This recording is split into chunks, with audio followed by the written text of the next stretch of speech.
Hey guys, before I say hey mem, I just want to apologise for my voice. It's nasal city over here. Actually, not bad.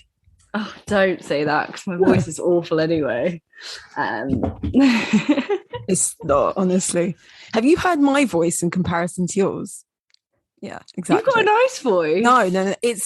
It's like croakier than yours. So really, don't worry about it. Really? Okay. But yeah, hey mem, how you Oh yeah, doing? I'm good. I'm okay. I feel a bit mentally drained from today, a bit brain dead at this point. But yeah, other than that, I'm all right. What about you? Back from your holiday? Yeah, I'm good. I'm good. I've got a bit of a cold. It's not the Rona, guys. Um, but yeah, it's like the first cold in like 2 years. So yeah, it's it's a weird feeling. It's a weird feeling, but also because like now it's plagued, with like, is it something sinister?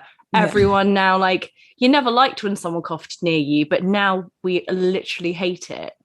Yeah, like literally, if you're on the tube or something and you need to clear your throat, or you just need to cough because it's tickling in the back of your throat, or your nose is runny, not because you're ill, just because your nose gets runny. Because life sometimes when if my temperatures change really quickly, like if I go from like being cold to inside, yeah, of course, my nose runs. If I have hot soup for lunch, Same. like I'll have a runny nose afterwards. Like Same. that is, so yeah, so that's been like the hardest bit, is just sort of like trying to be really trying to minimize it, or like just sort of stifle a cough. Like even on the flight back, I was coughing, and like I would have hated me. And I kept like trying to stifle it. And bearing in mind, you're wearing a mask, so you're coughing on yourself. Yeah. Which is the most unpleasant thing. But anyway, we survive, we thrive. So, Cool. What is your fashion story this week? So my fashion story is, of course, the British Vogue cover with Adele for November 2021. I will never get used to the fact that Adele's probably like slimmer than I am. I just kind of really like that. I think because she speaks about it in the article, but like she didn't document it.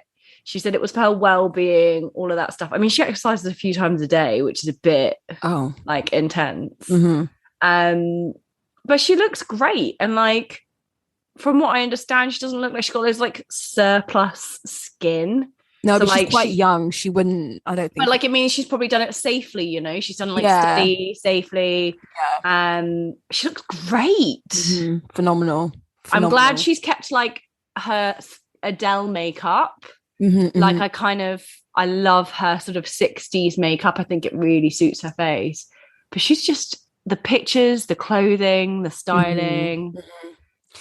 And you know what's refreshing about Adele? You touched on her makeup, and it's something we don't see enough of, but it's like visual consistency with her. Normally with every other male or female artist, every week is a new look. Reinvention. Every is a new look. I think we've touched on this last week when we were talking about people with iconic fashion senses, or just like a real strong sense of personal style. I don't know if Adele, I mean, normal circumstances, she wouldn't dress the way she dresses, of course, because she's rich and famous, but she has this really iconic visual, She has like the blown out blonde hair, the kind of subtle cat eye, the quite neutral tones and things. I think she looks great. Phenomenal. Yeah, I do too. I'm excited to hear her album. It comes out this week. Or not her album, her new single drops this week. I imagine it's much of a muchness with Adele. It is. I've heard a clip. It's Adele. It's Adele. And even just the title, I'm pretty sure that's a line in one of her songs. Or like I could hear it. I don't know. It's just like, it's not an original phrase. It's called Easy on Me, isn't it? Yeah. It's not an original phrase. It might even have a song in the past that's titled the same thing, or like a book or a phrase or something. It's familiar, isn't it? It just, you're right. It sounds familiar. It sounds, I'm really loving Adele sort of just coming back for like, this is how people do it, right? Mm-hmm. They just sort of go wham bam, I'm back, singles coming tomorrow, like I kind of live for this instant, like we're not hearing singles coming in 3 months, like you know, we can't be that patient anymore. I can't keep up with music, if I'm completely honest. I couldn't tell you what's in the chart. I don't have a clue.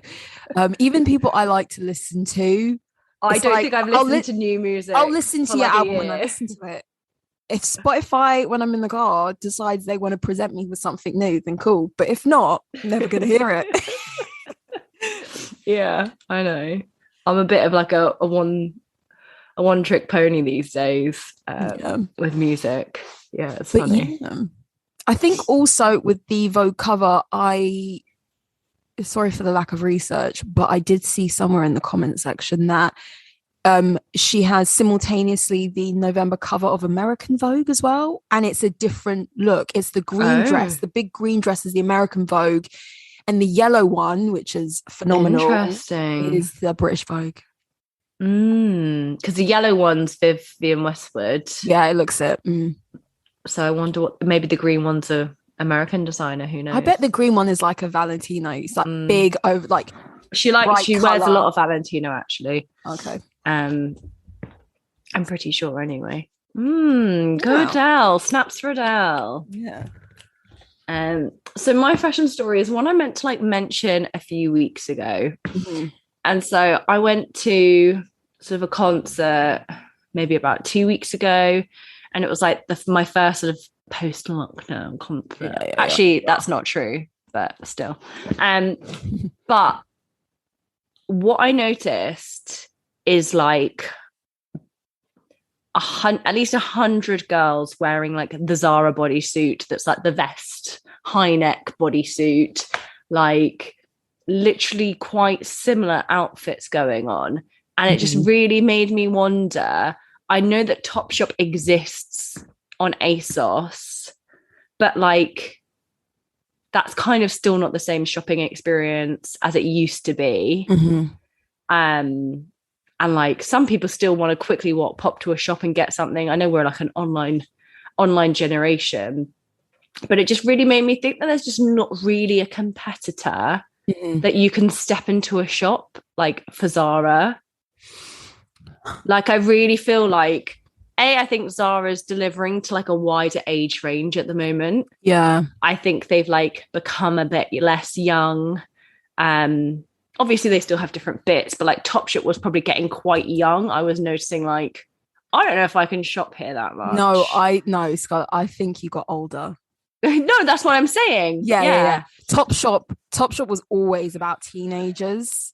And I think I guess so. It was like, oh, this is a younger crowd, when it's really you're just getting older and older. But you're right. Like, I agree with you in that when you go onto the high street, you either have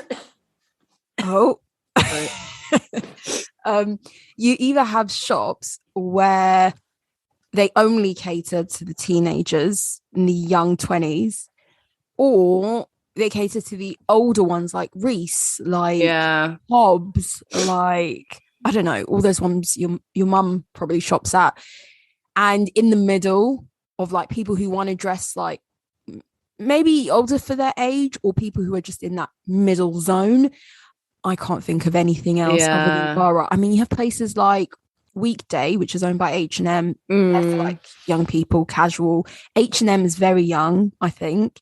And the quality's I know Zara quality is not great, but it's not as bad as H&M. I think they've got a wider range, right? So like a top in Zara could either be like £19 or it could be like £59. And I think that's like a quality thing. Some things they pitch at like sort of the TRF, if that even exists, level. And then like some things they pitch a bit more premium, and like it feels like it's really random, but it's probably a quality thing. Yeah. Whereas like H&M is just like all down that lower end, right? Yeah, I agree. Yeah. I think you're right. Yeah. They're killing it at the moment, I think. I don't know. Yeah. When was the last time you shopped at H&M? Me, it's been years. Yeah, I haven't stepped foot. I mean, like, I would definitely like, I think the only things I really own from there or have owned from there are probably like vest tops or like camis, and maybe like a few really simple jumpers and stuff like that. And I'd probably go back there again for those sorts of things. But I'm probably also at an age where like I'd maybe go to Marks and Spencer's for stuff like that now. Like always loved M&S, but I'd sort of be like, well, it's not probably too different a price point. It's not. I can probably get an M&S multi-pack. I can get some knickers at the same time or whatever. I don't know. Yeah. Some tights. Yeah. Get my thermal vest at Marks and Spencer's. Don't. I had to start searching for like thermal socks and stuff like that, thinking winter's on its way and this is the coldest place on earth where I live.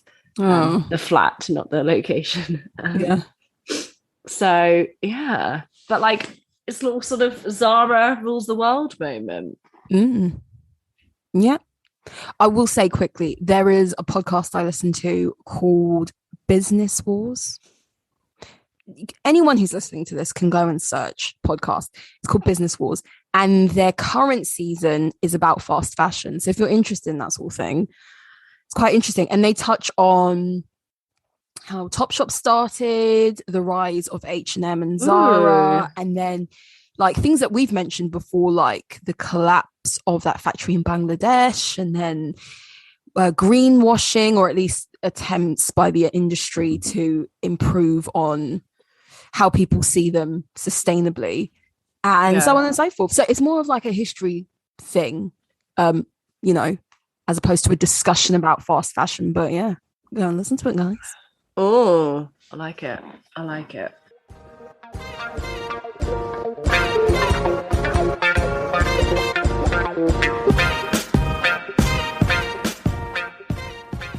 We interrupt this broadcast to remind you, go follow us on Instagram, Style Over Substance Pod. Shoot us an email, styleoversubstancepeak@gmail.com. Find us on YouTube, find us on Twitter. We've got all the links on our Instagram. You know what to do.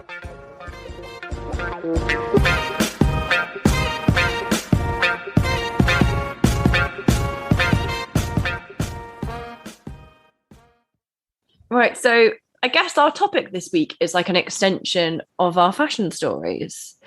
So, I mean, I haven't seen the full video, I've just seen stills, but there's been a lot of backlash about Jessie Nelson, ex Little Mix's music video, and the fact that she looks basically like the same color as Nicki Minaj in it, accusing her of like blackwashing and all of that stuff. So we thought it'd be like a good week to talk about a topic we wanted to talk about for a while, like cultural appropriation in fashion. Like, can you take fake tanning too far? Like, I don't know, sort of all the topics around Jessie, but also just, like general cultural appropriation. Yeah. So for anyone who hasn't been online in the past 2 days, as you said, Jessie Nelson released her first like solo single, and she was lucky enough to have Nicki Minaj, huge name, be a feature on her song. The song is it's a very like 90s R&B song. It samples a P Diddy song, Puff Daddy sample. When you hear it, you'll know it instantly. It's a cute poppy song, but the visuals is her, from what I've seen of this video, it's like her surrounded only by like black men. And she's got a deep tan on, nowhere near this color. I don't even think she could get this color in the sun. No, she claims that's the color she went in the sun. Okay, Jessie. Wouldn't we all like to get that color in the sun? She's got like very curly hair in some scenes. I think, it's not one thing. It's not the tan. No, it's not the curly hair. It's not the styling. It's everything put together that a lot of people, and I have to agree, it's it's disingenuous to say that there isn't an element of blackfishing involved there. So kind of from my perspective, I think, as I said, it's multiple parts that play into this. Yeah. And I think what very often happens, we'll move on to like fashion specifically, but I think that's a good example of how the idea of being ethnically ambiguous, whether you're in fashion, in music, these things are so tied together. Music and fashion is pretty much like the same thing. Yeah. Being ethnically ambiguous, she doesn't look white in this video, but nor does she look 100% black. And it's that meet in the middle area that people can sometimes be like, well, I'm not blackfishing because I don't look black. You know what I mean? And I'm not blackfishing because I could be this dark in real life. But it's also the idea of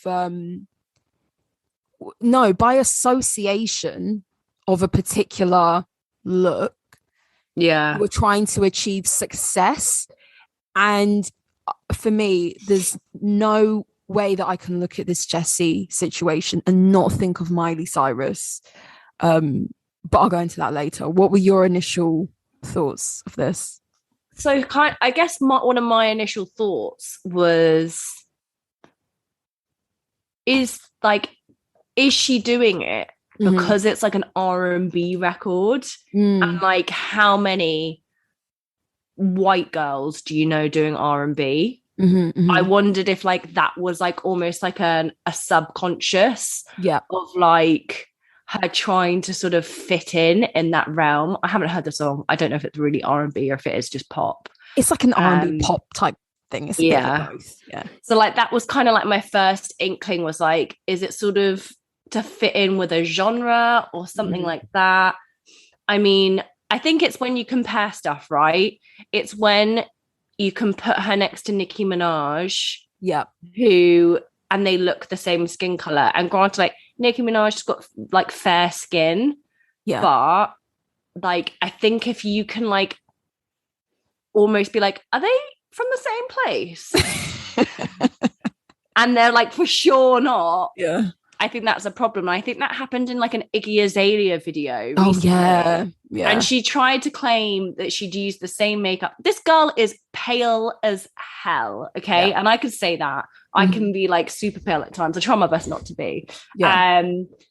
But like the colour that like Iggy Azalea was in a video, it's like, okay, look, granted, I like to look tanned. Like if I come back from holiday, I want someone to know I feel nicer when I've got a bit of a tan. But I'm also not trying to like take it to a certain extent. And I think it's like you said, it's a few things, right? It's the way she's styling herself. It's the way that she's like just surrounded by black guys. And just like, it's just the whole look together. And I think it's just the fact that she probably was in like a girl band with people of color. She's in a video with someone of color. You kind of think like, there's something weird then that like no one's calling you out on this. Yeah.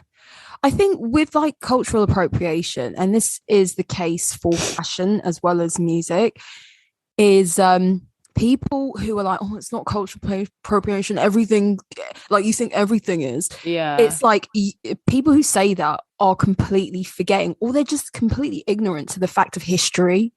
Like the reason why people say she is blackfishing is because time and time again in the past, okay, I brought up Miley Cyrus.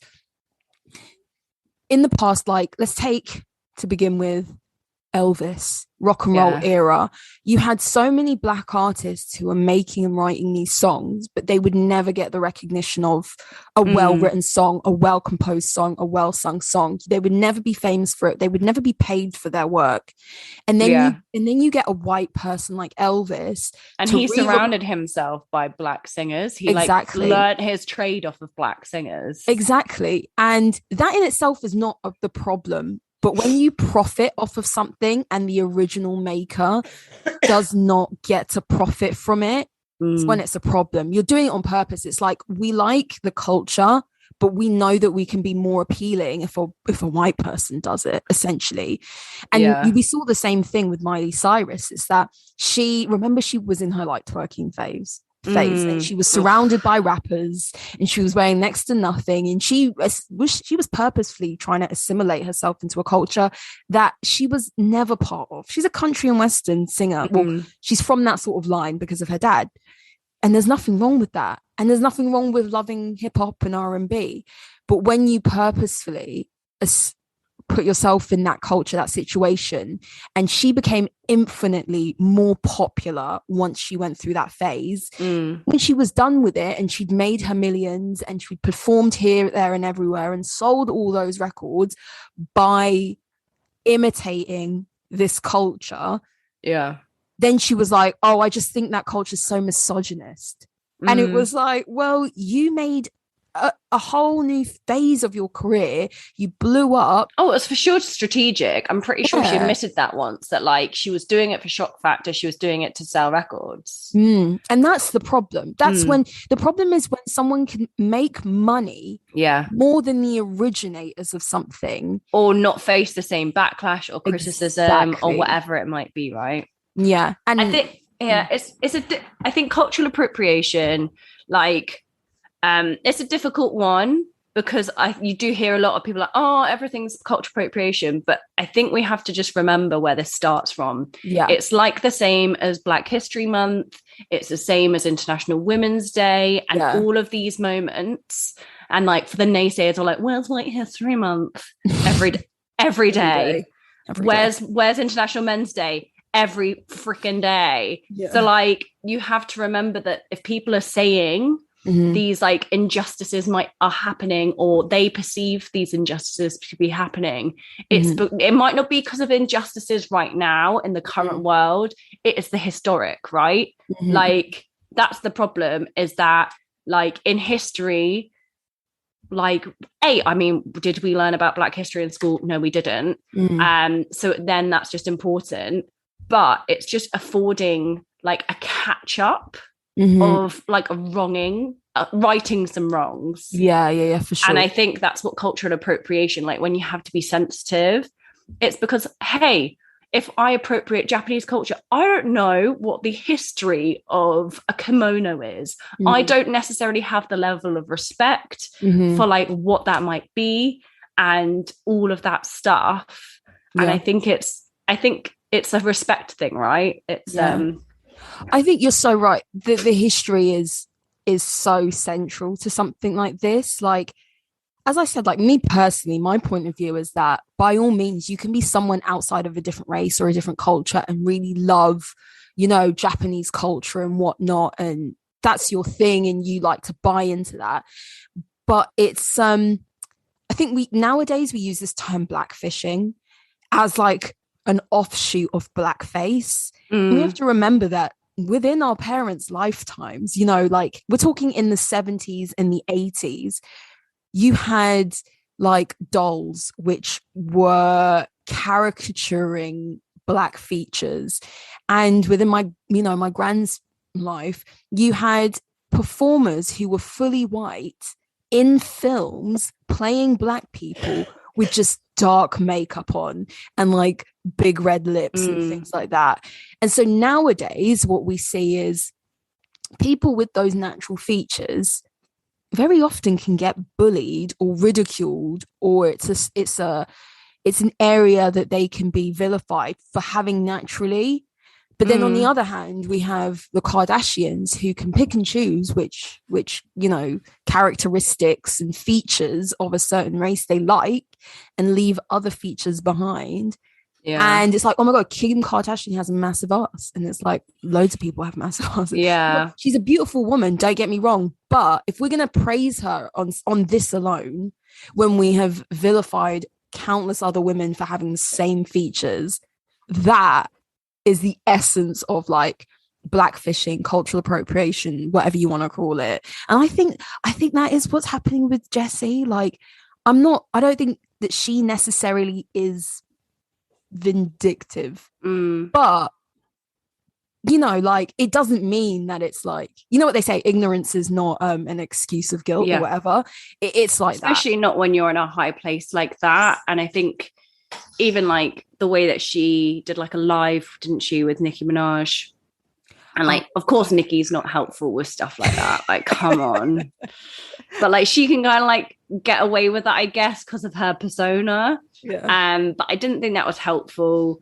And Jessie was like sort of justifying it by saying, "Oh, I actually get this color in the sun. I'd been in Antigua for 3 weeks, and like I have naturally curly hair, and so I had got a wig that was a similar texture to my hair and stuff like that." But I think it's just even like the lip enhancements. It's just like everything where it's like you just have to be a little bit aware. And especially then she also like said that Leanne had warned her once before, like, to be careful, it'll go a bit easy on the fake tan. Okay. And so then, like, if someone sort of put that out there, I think you kind of got to, it's difficult because maybe that's how she feels beautiful, and then that's a different thing. But that's a different discussion, isn't it, as well? Oh, well, of course, because like what Western white people want to be darker.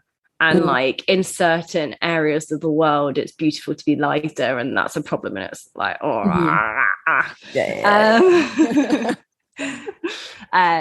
but yeah, and so yeah, it's a really difficult thing. I mean, on the topic of Kim, she had her own bout of like a cultural appropriation, right, with kimono, which was the original name of Skims. Yeah. And like, obviously that was a fun play on words. I'm pretty sure like kimono might mean something to do with like your body. I think it means like body or like a type of clothing. Yeah. Like a generic word for clothing that we in the West only see like kimonos as robes, but I think it has more meaning to it. Yeah. But like, she was just obviously thinking she'd had a really punny, fun play on words. It was cute. I think it is on this podcast, but it's not right.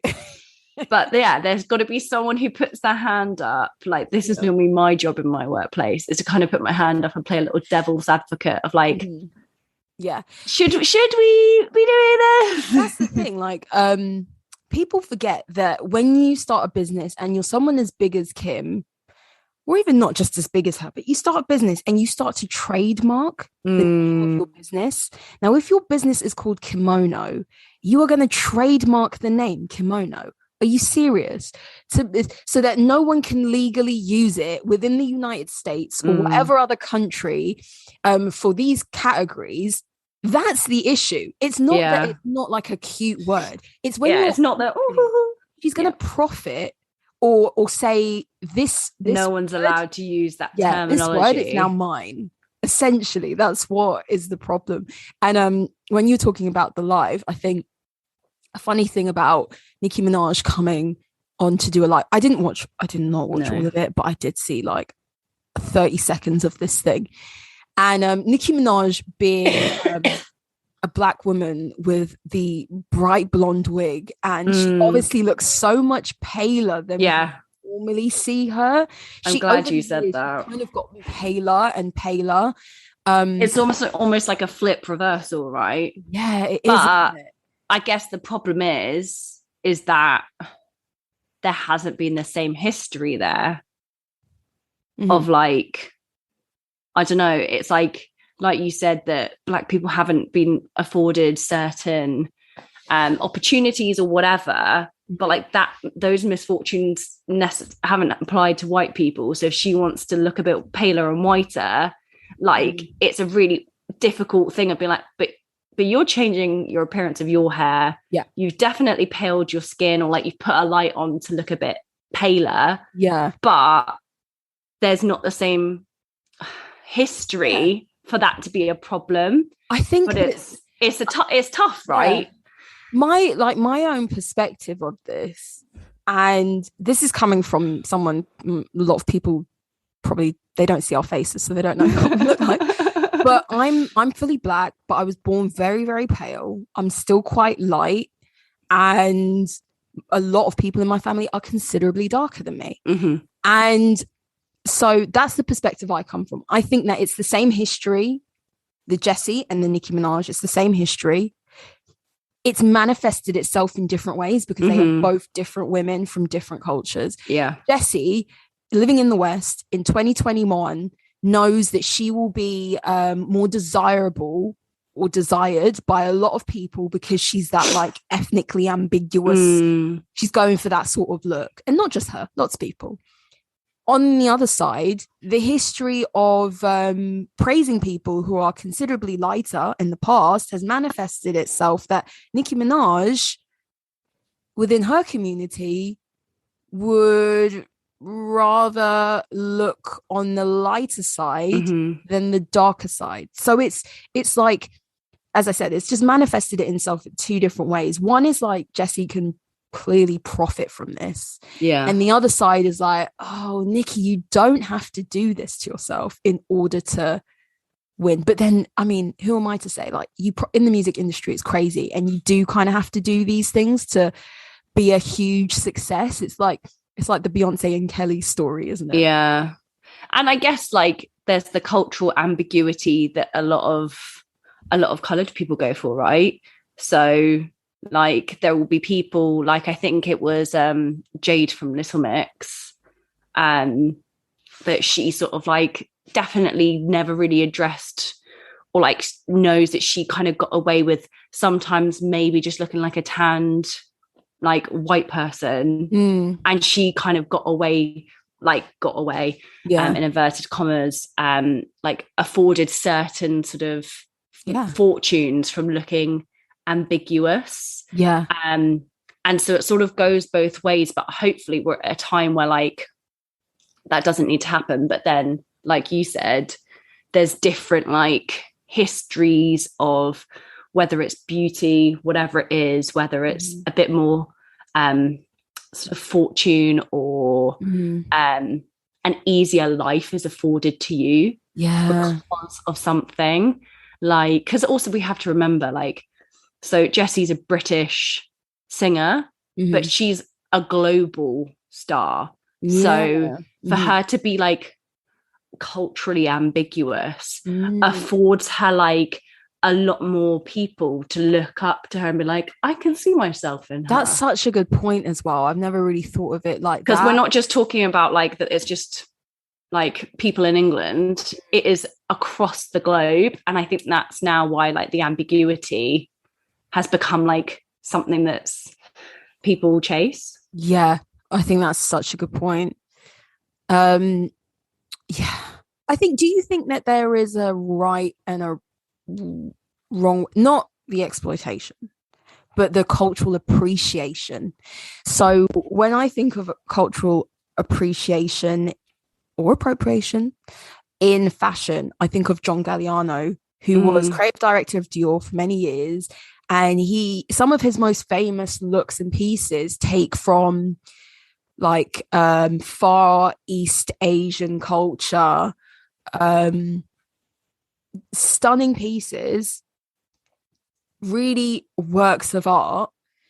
But maybe it's because the time he worked in that people weren't really that vocal about things like this, or it's just because it's like it's from a place of quote unquote love. But how do you know when it's from a place of love? Yeah, I think it's really difficult, and I think actually there'll be fashion collections. Off the top of my head, I feel like it was YSL did a very like Asian inspired collection, but I could be wrong. And it faced a lot of backlash and a lot of cultural appropriation shouts. And I guess it's when people style their models maybe with like braids or whatever it might be, or like a certain headdress that sort of is like from a certain culture, whatever it might be. But from my standpoint of having worked in design, it all comes from a place of appreciation. Like at the end of the day, fashion's walking art, right? So these are walking looks, whether it is that like think of like Japanese prints and how amazing they are and the things that inspire it. And so if we took some appreciation from that and like want to sort of be inspired by that, I don't think that's a negative. But I also understand that there's a level of sensitivity that I guess has to be applied. It's hard because I love fashion. I love seeing different cultures portrayed in fashion. Like Western fashion's dull, you know, like I don't know if it's because like it's just very like jeans and a t-shirt and it's what I'm used to. But like that's why we travel, right? Or like that's why lots of people travel. That's why you want to see the world, because you want to be inspired and your life be enriched by other cultures. Like, you know, I think it's a really sad person who doesn't want to explore other cultures, or like, you know, that's exciting. Yeah. So when fashion shows can give us an insight into that, so like I've never been to Japan, but like I get to see that reflected in a beautiful fashion show or whatever. It either like makes me like, oh, I want to go to Japan, or like, wow, look at that culture. Like maybe I should learn more about that. I mean, not that I do that, but it's difficult because I think it's a fashion designer's obligation maybe to understand the history. So personally, I don't know what the history is behind, say, a sari, but there's obviously a really rich culture behind that. And so just to like stick a sari on a runway, you have to know like, what does that come from? Is that like an expression of wealth? Can it only be worn at certain times? Is there like a correct way to wear it? Like certain things, I think you have that level of responsibility. I don't know, how do you like, it's hard. What do you think? I think it's two things. To the sari point you made is interesting, because saris are in, you know, Southeast Asia is so common. It's such an garment, depending on how glamorous it is and how embellished it is, depends on like the occasion, as far as my understanding goes. So you can wear them every day. You can also wear them for like weddings and whatnot. And I think if, for example, Dior was to decide, okay, our next collection is going to be predominantly focused on saris and Southeast Asian culture, when that collection is released and all these like Indian, Pakistani, Bangladeshi people see it, they're going to be like, okay, this is taking the piss. Because if you really wanted to wear a sari, you could buy one down the high street, and you could support a local business from that community, and you could buy it and you could wear it and you'd look amazing. But no, you want to spend 10 grand with Dior, who has nothing to do with the culture. And you may have never had the desire to wear one before. You've never wanted to wear one before. Dior, but now it has a Dior logo on it. What the fuck? And so there's that level of like, you guys are ridiculous. Like those who are in the culture can look outwards and say, you guys are ridiculous. You know, what is this? And so that comes with like a level of humor. But then again, it goes back to someone at the Dior recognizes the profitability in that, and they know that they can like take the piss and run with it. But I guess, do you think what then is, if Dior, for instance, did that, is then the responsible thing for them to almost release a statement or like a beautiful film of like telling us they know about the culture and like how they're respecting it, or like, I don't know, I think for me, and it sounds really maybe reductionist or whatnot, but everything is about money. Like everything is. That's why they release collections and they make clothes, and it's that when we talk about like exploitation and appropriation, all that, for me, I think about like financial, economic exploitation of people. It's all well and good to have a beautiful video and a statement, but it really doesn't mean much.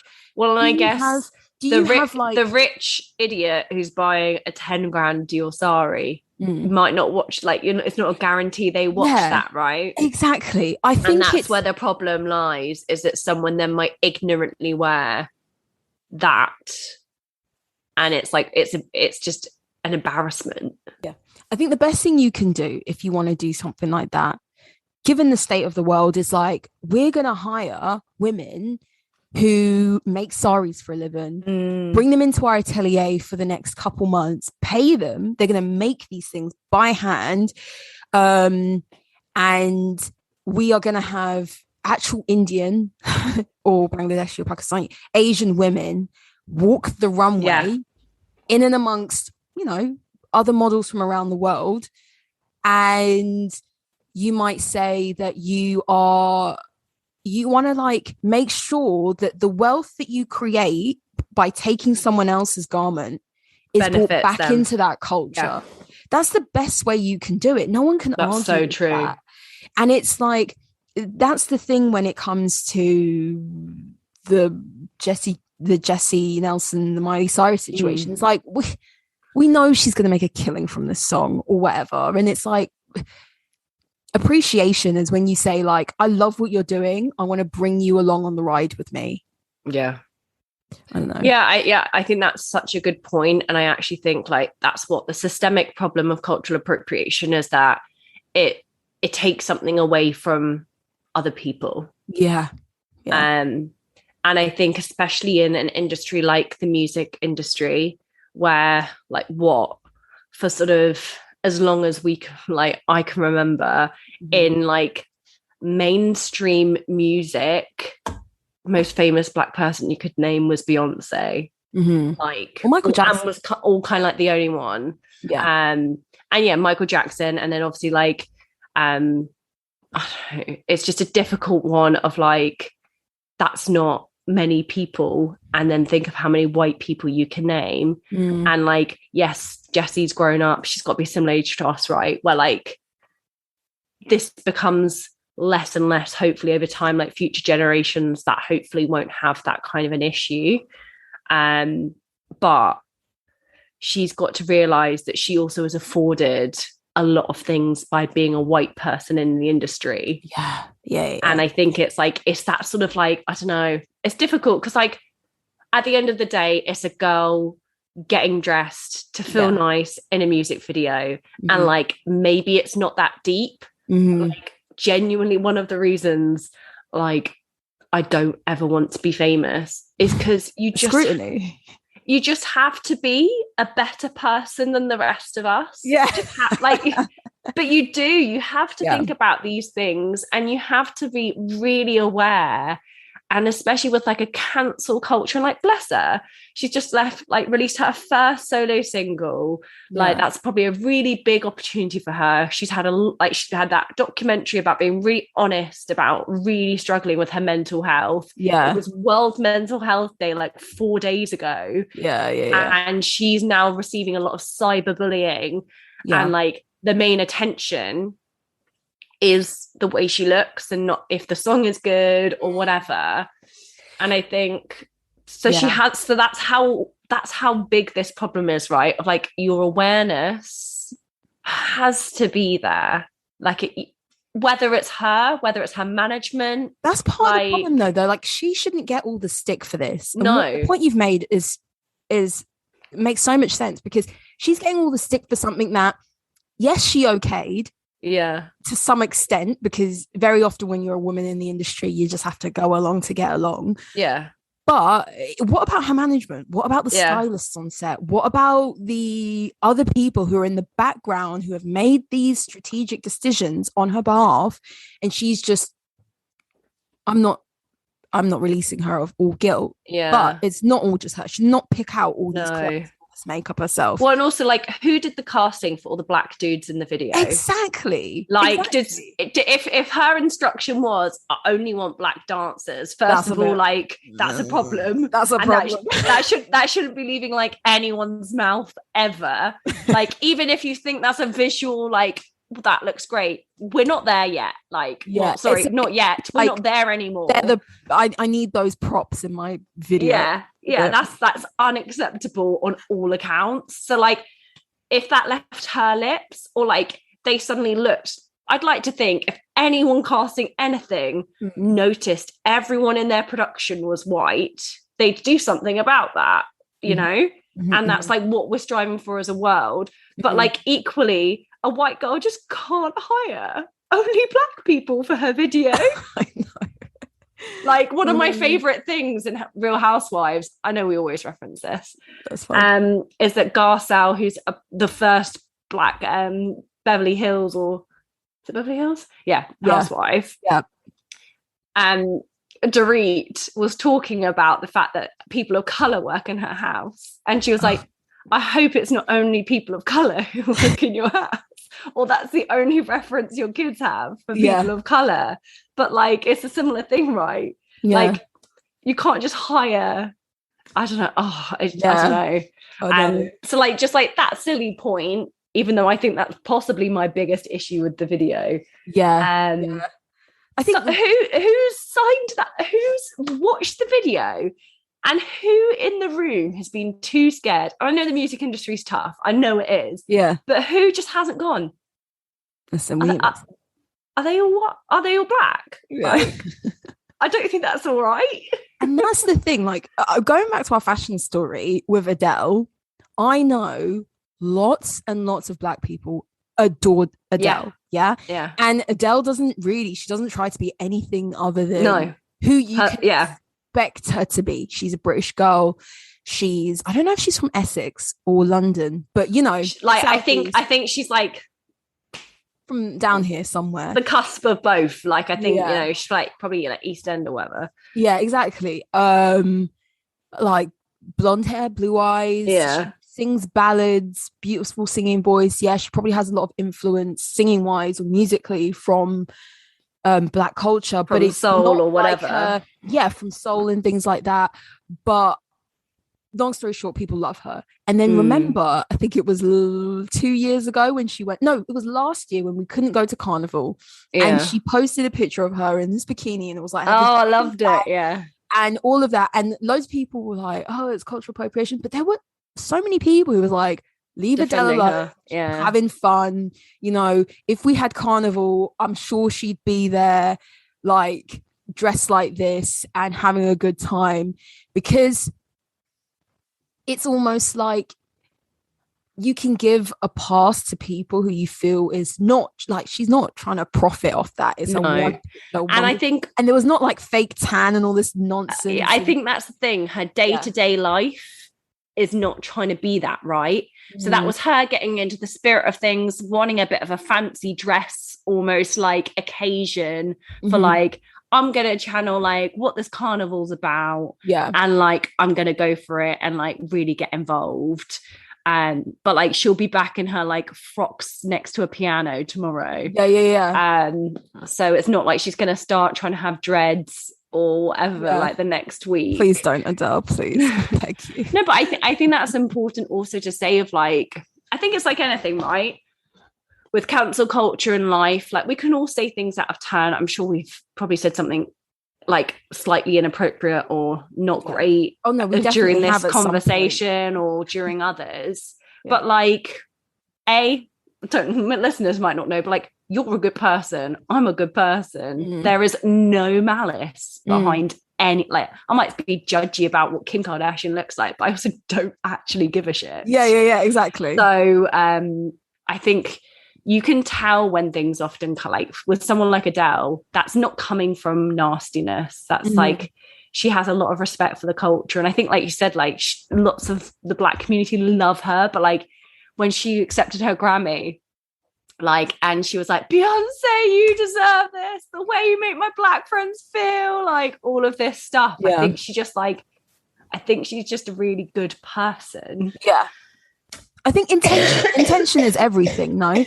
When it comes to Scarlett's dying in the background. I'm just dying, sorry. Intention is everything.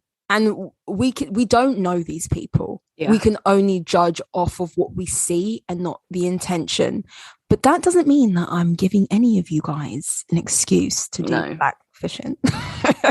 But yeah, you're right in that I can, and I think this is when you have people like Nicki Minaj come to the defense of Jessie or someone else in a different space. Do you think she knows the power of the fact that she's a woman of color coming to the defense? Definitely. 100%. That's why she's doing it. Yeah. To almost like give her the pass. Yeah. Like, guys, she's not like this. I know her. Yeah. And also, I am black. I'm not offended by it. Yeah. Of course. I mean, I like Nicki Minaj as a whole, but was all of that necessary in order to defend something like this? No. And I think it's quite dangerous at times when, again, this can be for any sort of industry, but it gives people the power to say, like, the token of whoever, the Asian token person, the Black token person of, I don't know, indigenous culture, that person has given me permission, or, you know, and because they feel that way, you guys don't speak for your community because, look, I have an example of someone who, you know. Well, I guess that's often the case, right, with some, like, let's say the Kardashian family, because they get a lot of scrutiny, and like Khloe's tried to rock braids, Kim has, but like, I guess their excuse can be, but I'm dating a Black guy. Yeah. Or like, my kid's a mixed race. Yeah. So like, it doesn't matter. And it's like, okay, yeah, fine. Like, it might not be that deep. You've braided your hair. Like, kids used to go do that on holiday. Yeah. Like, maybe that's a problem. But again, like, that doesn't just give you permission. Just because, like, that'd be like, you know, if someone like gets accused of racism, like I know somebody Black or whatever. It's like, yeah, you can still be racist, like, if you know Black people. Yeah. So I think it doesn't give a free pass, and I think that's what she's trying to do, right? Yeah. Oh well. But yeah, I'm excited to see how it unfolds. I know. I mean, this has been so much drama online. I know. It was literally like the video was released and it was like no one cared about the song. Everyone was like, what the hell is going on? You know, I think it's the straw that broke the camel's back. I think we had the Iggy thing. I think there's been times where like Kim looks really dark on like a cover of something. And I think it's just kind of this thing of like, enough's enough, of like, like the way that you're portraying yourselves. Like, I think it's just yeah. And I think also for me personally, my biggest like focus when I look at things like this is we have to remember, in the West, you know, not even in the West, because you could go to loads of like every country in the West, you have people who get targeted for the same things that other people get to profit from, you know, in the rest of the world and in our backyards as well. And we always just have to remember the history of things. You can't. And if you don't know the history, you either have to trust that it's there or go educate yourself. You know, like, if there are people who are like, oh, everything seems to, like, you know, we're so politically correct. Yeah, but take a walk in someone's shoes. Yeah, because like, if you don't maybe understand it, it's probably because you're coming from a place of privilege. Like, that's the consensus of life. Yeah, it was a deep topic. I hope we're not going to get cancelled after this. I don't know. From our 2 listeners, I don't think neither one of them could cancel. Oh, but I hope we've, like, it's a tough topic. I hope we've handled it delicately, and all of that.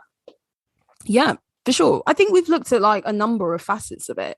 Yeah. I think it really does boil down to everyone's not going to think alike at the end of the day, and that's part of the discussion. But yeah, it continues to happen in fashion all the time, and it probably will continue to, because people are people. Well, and also maybe the next topic that we discuss is like the idea of beauty in different places, because and until that kind of changes, like, it's inevitably going to continue happening, right? Yeah, definitely. And like, it not that it necessarily has to change, but there's a systemic problem because of the standards of beauty. Yeah, all that good stuff. Okay, do you have any? Oh, hold on. Our poll. And what's our poll for this week? I reckon maybe just really simple, like, has like the Jessie thing, like, do you think it's bad or not? Yeah, it'd be actually really interesting to see if people are like, I think people are making more of it, or like if people are like, nah, this has to stop. Yeah. Has the Jessie thing convinced you to ease up on the fake tan? I don't even, I'm not that precious about fake tan at all. Just as long as it doesn't look ridiculous, but yeah. Yeah, exactly. Yeah, but then like normally if it looks ridiculous, like more for that person. Yeah. Okay, so that's going to be our poll. What's your thoughts on the Jessie and Nikki situation? Is this us profiting off of stuff? Oh yeah, for sure.